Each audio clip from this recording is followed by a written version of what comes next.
या देवी स्वरूपेषु शक्तिरूपिणी संस्थिता नमस्तस्ते नमस्तस्ते नमस्तस्ते नमो नमः। मित्रों, आप सबको शारदीय नवरात्र की प्रथम दिवस पूज्य मां शैलपुत्री की पूजा से शुरुआत होने वाले इस नवरात्र के पावन पवित्र दिन का बहुत बहुत हार्दिक शुभकामनाएं हो। माता रानी का आशीर्वाद आप और आपके समस्त परिजनों, हित मित्र और रिश्तेदारों पर सदैव बना रहे, यही प्रार्थना करते हैं और इन्हीं दुआओं के साथ आज की बात का शुभारंभ करते हैं। मित्रों, देश और विदेश दोनों जगह अजब तरह की उथल पुथल मची है। विश्लेषण करने वाला आदमी भी पगला रहा है कि क्या विश्लेषण करें। कुछ कुछ बातों का कुछ कुछ उदाहरण देंगे और आप पर छोड़ेंगे कि कृपया आप ही इसका विश्लेषण करें और मुझे अपने मार्गदर्शन दे, ताकि मेरा भी विवेक में विकास हो। शुरुआत पहले देश से करते हैं। मैं उत्तर प्रदेश का रहने वाला हूं। उत्तर प्रदेश में न्यायालय के आदेश पर अब जातीय रैली नहीं होगी। जात के नाम पर रैली राजनीति नहीं हो पाएगी। जैसे यह घोषणा किया गया, जातीय राजनीति करने वालों बिलबिला गए, ऐसे जैसे गर्म पानी के खोलते हुए टब में कुदकी लगाए हों। अखिलेश यादव ने कहा कि भाई 5000 वर्ष का मानसिक गुलामी को कैसे रोकेंगे। यह कौन कह रहे हैं? अखिलेश यादव। मैंने क्या बोला कि अजीब उथल पुथल है, समझ नहीं आ रहा है कि क्या हो रहा है, क्या कह रहे हैं। उसका उदाहरण सबसे बड़े अखिलेश यादव है। अखिलेश यादव ने ट्वीट किया कि 5000 वर्ष की मानसिक गुलामी का क्या करेंगे। अखिलेश यादव के विवाह को अभी 5000 वर्ष नहीं हुआ है, हाल ही में हुआ है, और उनके मानसिक गुलामी का समाधान मिल गया था। उन्होंने एक क्षत्रिय पुत्री से शादी किया। मतलब अखिलेश यादव किसी तरह के मानसिक गुलामी में नहीं है, और न ही अखिलेश यादव का ससुराल किसी तरह के मानसिक गुलामी, संताप या पश्चाताप में है। मतलब अखिलेश ये कहना चाहते हैं कि चूंकि मैं मुलायम सिंह का बेटा हूं, मुख्यमंत्री बन चुका हूं और आगे मुख्यमंत्री परमानेंट बने रहना चाहता हूं, इसीलिए आपको बता रहा हूं कि आप मानसिक गुलामी का इलाज खोजिए। मैंने तो एक विवाह करके गुलामी का समाधान ही ढूंढ लिया। इसी को बोलते हैं अजब तरह के उथल पुथल। मतलब अखिलेश यादव क्षत्रिय से शादी करें, संबंध करें, दोस्ती मित्रता रिश्तेदारी करें तो ठीक है, आप ना करें। आप अपने दिमाग में गुलामी को भरे रहें कि 5000 वर्ष की गुलामी में कौन से वर्ग की गुलामी है, किस तरह की गुलामी है, यह अखिलेश यादव नहीं बता रहे हैं। लेकिन समझा जा सकता है कि वो सीट ना मिलने की जो मानसिक गुलामी उनके दिमाग पर असर कर रहा है, और आगे भविष्य में इसी तरह की अगर राजनीति और सोच रही तो दूर दूर और बहुत दूर तक कुर्सी उत्तर प्रदेश वाले दिख नहीं रही है। इसीलिए यह उथल पुथल मचाने का प्रयास हो रहा है और ट्वीट के माध्यम से लोगों को भड़काया जा रहा है। थोड़े 2-2 मिनट की बात करेंगे। अब एक और अजीब बात है। मतलब कि उत्तर प्रदेश की जो वर्तमान सरकार है भारतीय जनता पार्टी की, जिसके नेतृत्व मुख्यमंत्री योगी आदित्यनाथ जैसा सन्यासी कर रहा है, अब जातीय राजनीति, जातीय रैली, जातीय चर्चा नहीं होगी। लेकिन एक अजीब विडंबना है, उथल पुथल जो मैंने कहा ना, असमंजस। उन्हीं के प्रधानमंत्री नरेंद्र मोदी ने जातीय जनगणना का अध्यादेश जारी कर दिया है। मतलब सरकार घर घर जा करके जाति पूछेगी, कलम बंद करेगी और उसका डाटा तैयार करके सरकार को देगी। लेकिन सरकार बनाने के लिए राजनीतिक दल जातीय जनगणना की चर्चा नहीं करेंगे, जाति आधारित राजनीति नहीं करेंगे। कितनी बड़ी उथल पुथल है कि एक तरफ सरकार जातीय जनगणना करवा रही है अध्यादेश ला करके, और दूसरे तरफ कह रही है कि जाति नाम की अब राजनीति नहीं होनी चाहिए। तो फिर जनगणना का क्या उद्देश्य है और यह किस लिए किया जा रहा है ना असमंजस? है ना आपके दिमाग में उथल पुथल की भाई जाति जनगणना वाले को बताइए, सरकार के कर्मचारी अधिकारी आएंगे, आपकी जाति पूछेंगे, और सरकार आपसे जातीय पर नहीं पूछेगी कि आप कौन से जाति के हो। अब यह असमंजस आप ही दूर करिएगा, मेरे समझ से बाहर है। विश्लेषण में क्या हुआ? उत्तर प्रदेश से बिहार में आते हैं। बिहार में प्रशांत किशोर ने एक लंबी चौड़ी फहरिस्त आरोपों का लगा दिया। अब वो कैसा कैसा आरोप लगाया उस बात की आप जरा ताकीद करिएगा। उसने अशोक चौधरी पर 200 करोड़ या 2000 करोड़ का अवैध धन जमा करने का इल्जाम लगाया है। सम्राट चौधरी पर नाम घोटाला, डिग्री घोटाला, मैट्रिक घोटाला, उम्र घोटाला, पता न क्या क्या लगा दिया है। भाजपा के पूर्व अध्यक्ष और वर्तमान सांसद जायसवाल साहब पर लगाया है। मतलब एक एक आदमी का नाम लेकर वीडियो लंबा नहीं करूंगा। और ये कौन आदमी लगा रहा है रुपये का घोटाला? प्रशांत किशोर। बिहार में जो लोग भी राजनीति को कवर कर रहे हैं, रैली देख रहे हैं या बिहार में जा रहे हैं, उनमें प्रशांत किशोर जैसा आलीशान राजनीतिक जीवन कोई नहीं जी रहा है। बिहार भर में उसके वातानुकूलित टेंट लगे हुए हैं, जो वातानुकूलित है, फायर प्रूफ है, वेदर प्रूफ है। मतलब बाहर 56 फुट बारिश होगा, अंदर उसको कुछ नहीं होगा। इतनी शानदार टेंट की व्यवस्था है और पूरी गाड़ियों का काफिला चलता है।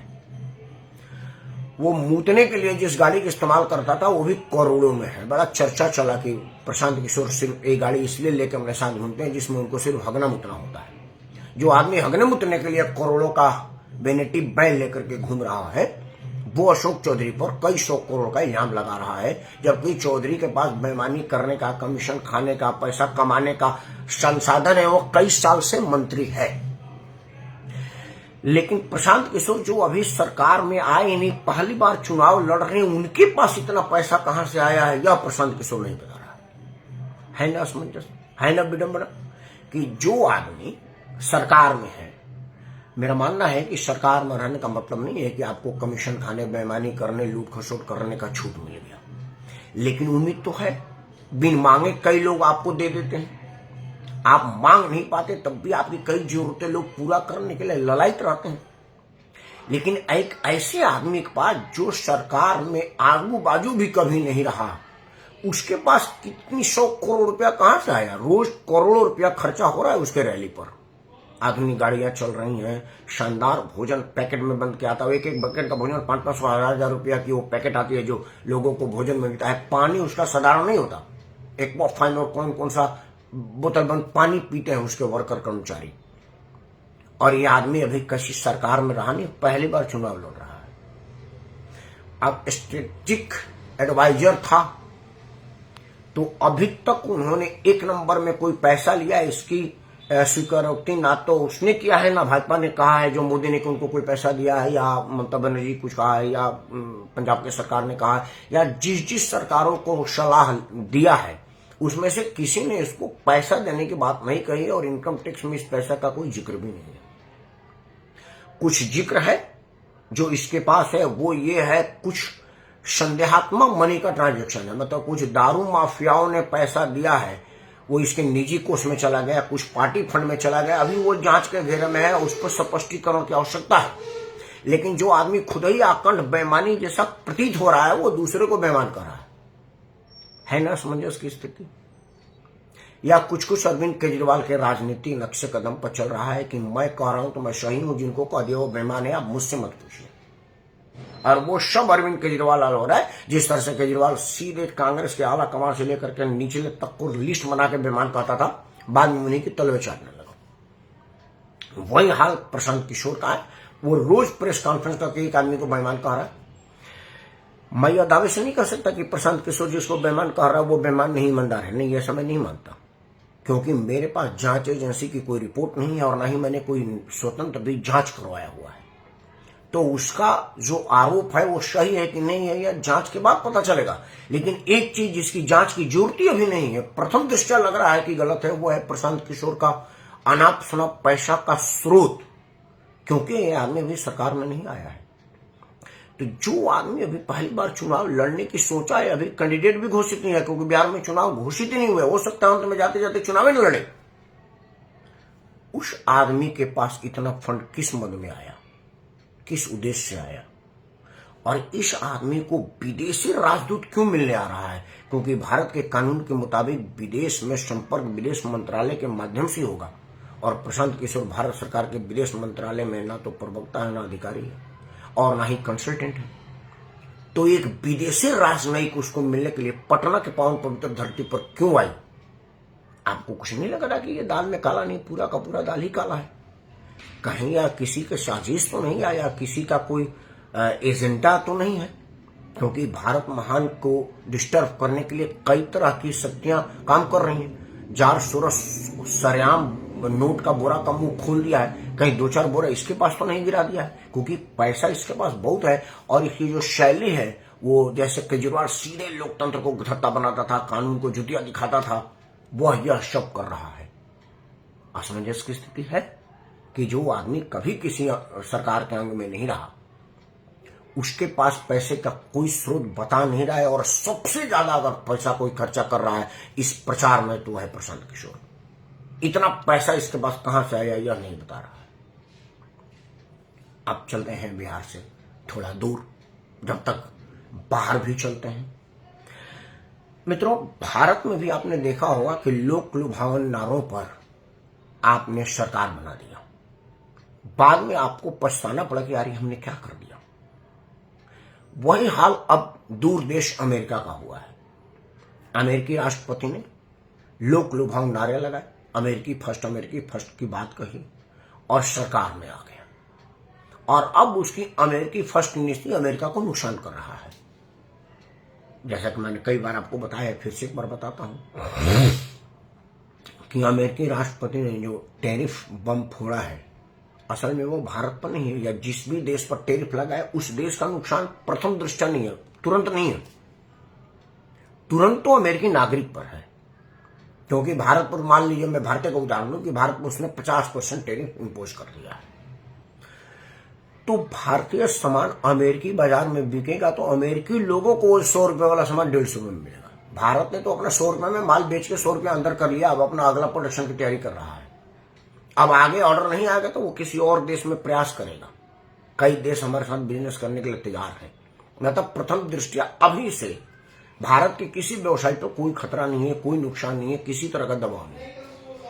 लेकिन अमेरिका के जो लोग हैं जिन्होंने उनका सामान खरीदना शुरू कर दिया है 1 तारीख से, वो 100 रुपए वाला सामान 150 रुपए में खरीदने पर मजबूर है।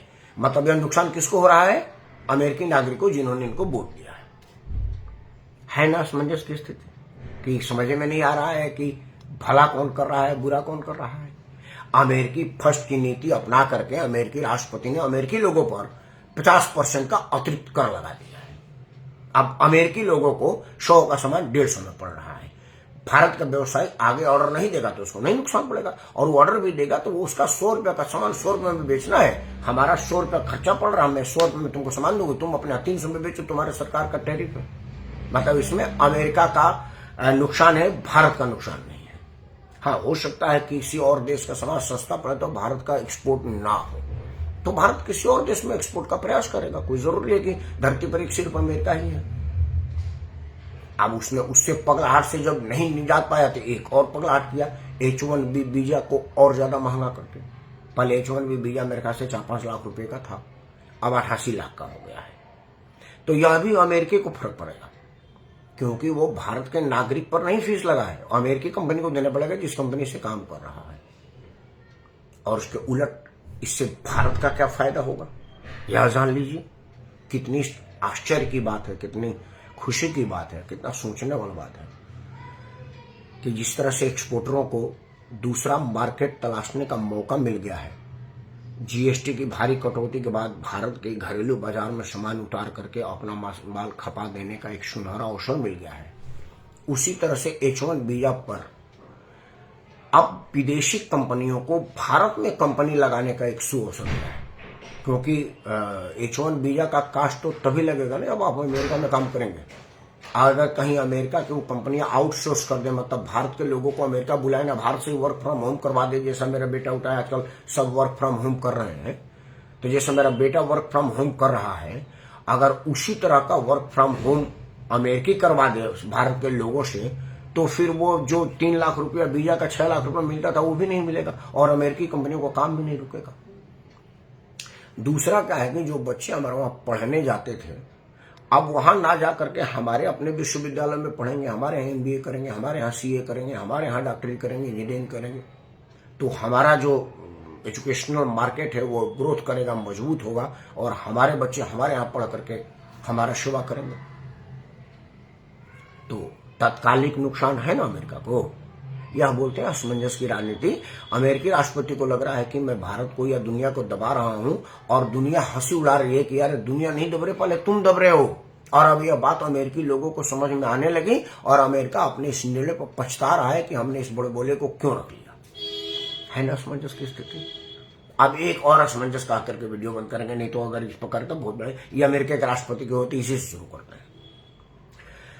इजराइल अमेरिका के सहारे लड़ाई कर रहा है, इसमें कहीं कोई दो राय नहीं है। यूक्रेन अमेरिका के हथियारों से ही लड़ाई कर रहा है। अगर अमेरिका हाथ उठा ले तो यूक्रेन अगले दिन लड़ाई बंद कर दे। इन दोनों के छोटे छोटे उदाहरण दे रहे हैं।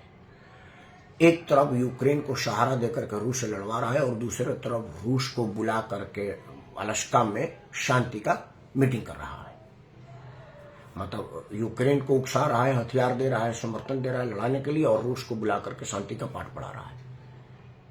वही हाल इजराइल देशों को ठोक रहा है सरेआम। और अमेरिका उन इस्लामिक देशों को बुला करके एक मीटिंग करना चाह रहा है। मतलब एक तरफ इजराइल को मदद दे रहा है कि आप गाजा पट्टी पर वार पुवार करिए, पूरा फिलिस्तीन को खत्म कर दीजिए, और दूसरे तरफ फिलिस्तीन और बाकी इस्लामिक कतर उतर से एक मीटिंग करने के लिए बुला रहा है कि आइए। मतलब देश हो या विदेश हो, असमंजस। अब वो सारी इस्लामिक कंट्री क्या सोच रहे हैं कि भाई एक तरफ तो यह बमबारी करवा रहा है इजराइल से और दूसरी तरफ हम लोगों को बुला करके क्या मीटिंग करेगा, हम समझ नहीं पा रहे हैं। तो चाहे देश हो या विदेश हो, असमंजस में हम सब हैं, और यह असमंजस की स्थिति कहां जाकर रुकेगी वह समझ नहीं आ रहा। और एक नया संघ उपाय इधर 2-3 सालों से चला हुआ है कि आप ही के बच्चों को आप ही के विरुद्ध खड़ा कर दिया जाए और फौज को न्यूट्रल कर दिया जाए। हमने यह नेपाल में देखा, हमने यह श्रीलंका में देखा, हमने यह बांग्लादेश में देखा, म्यांमार में देखा, अफगानिस्तान में देखा, और आज फिलिस्तीन में भी यह मामला चरम पर है कि वहां के नौजवानों ने सरकार के विरुद्ध आंदोलन छेड़ दिया है, बिल्कुल नेपाल की तरह, बांग्लादेश की तरह। और यह सब हो रहा है भारत की चौहद्दी में। भारत इससे कब तक बचेगा? तब जबकि भारत में राजनीतिक दल के लोग कुछ भी करने को तैयार हैं, देश बेचने को तैयार हैं, देश में आग लगाने को तैयार हैं, और वहां पर भ्रष्टाचार के नाम पर इल्जाम है और यहां पर धर्म के नाम पर इल्जाम है। एक घटना लखनऊ में हो रही है और उसकी चर्चा हैदराबाद और तमिलनाडु तक हो रहा है। तो समझिए कि क्या वो संस्थाएं हमारे देश पर अब इस तरह की बवाल बनाना चाह रही हैं, और उन सब का उद्देश्य क्या है यह समझने में किसी को हिचक नहीं है, किसी को असमंजस नहीं है, क्योंकि यह एक मामला क्रिस्टल क्लियर है कि वो सब के सब लोग हमारे देश का नुकसान करना चाहते हैं और उसमें हमारे देश के लोगों का मदद कर रहे हैं। अगर आप समझ गए हैं तो इनसे दूर रहिए। जहां कोई आदमी धार्मिक, जातीय या क्षेत्रीय उन्माद की चर्चा करे तो समझ जाइए कि यह विदेशी पैसे का प्रभाव है, देश को नुकसान करने का चाह है, और उसको निष्फल करिएगा, क्योंकि सारे यहां से अच्छा हिंदुस्तान हमारा। इन्हें शब्दों के साथ मैं राकेश पवार आप सबको असमंजस से दूर रहने के निवेदन के साथ प्रार्थना करता हूं कि माता रानी आपके मन मस्तिष्क पर स्पष्ट विचार दे और आप इन असमंजस से दूर रहें और साफ स्पष्ट राष्ट्र सेवा में लगे रहें, भारत सरकार का मदद करें, तभी भारत एक रहेगा, हम सब बेशक अनेक रहे। जय हिंद, वंदे मातरम, और माता रानी आप पर आशीर्वाद बनाए रहे।